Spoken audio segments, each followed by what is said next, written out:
नमस्कार साथियों, स्वागत है आपका भाग्य ऋषि संस्थान में। मैं आचार्य वर्धन शर्मा हाजिर हूँ एक नए विषय के साथ। साथियों, कहते हैं बच्चों की कुंडली 12 साल की उम्र तक दिखाने का कोई फायदा नहीं होता। जी हाँ, मैं ये बात स्वयं कह रहा हूँ। यदि आपके बच्चे की जीवन में कोई ऐसी समस्या है जिसके कारण उसकी सेहत एकदम खराब हो गई है या जीवन मरण की बात आ गई है, तब तो कुंडली दिखाना बहुत ज़रूरी है। सेहत एकदम ही खराब है। अगर सेहत ठीक है, कहने का मतलब है कि बच्चा यदि नॉर्मल है तो उसकी कुंडली 12 साल तक दिखाने की ज़रूरत ही नहीं होती।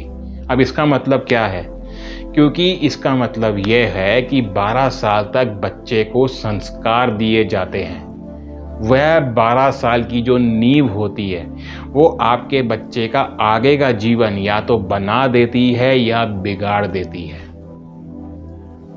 पैदा होने से लेकर 12 साल तक जो कुछ भी आपका बच्चा सीखता है, समझता है, पढ़ता है, सुनता है, अपने घर में जो भी संस्कारों को पाता है, वो नींव ही तय करती है कि आगे का जीवन बनेगा या बिगड़ेगा। क्योंकि जो ग्रह हैं वो ये बताएंगे कि इस बच्चे की मनोदशा और बुद्धि कैसी है।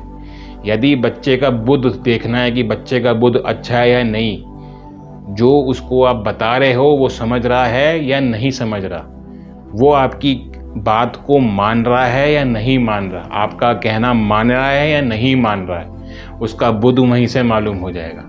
उसके बाद उस बच्चे की कंपनी, यानी कि वो बच्चा कहाँ जाके मिल रहा है, उठ रहा बैठ रहा है, उसकी मनोदशा कैसी है, कि उसके मन में कैसे विचार उठ रहे हैं, वो आपसे किस तरह के सवाल पूछ रहा है या आपके साथ कैसा व्यवहार कर रहा है, वहाँ से उसका चंद्रमा मालूम हो जाएगा।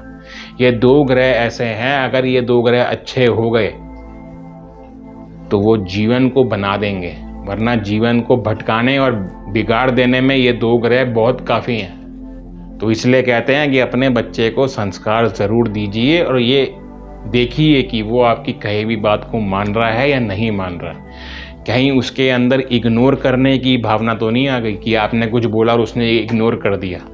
यदि आपके जीवन में कोई ऐसा बच्चा है या आपके खुद का कोई स्वयं बच्चा हो जिसके जीवन में ऐसी कोई परेशानी चल रही हो या आप अपने आगे के भविष्य के लिए चिंतित हो, तो नीचे दिए गए नंबर पर ज़रूर संपर्क कीजिए। कोई भी समस्या होगी उसका समाधान सटीक उपायों के साथ दिया जाएगा।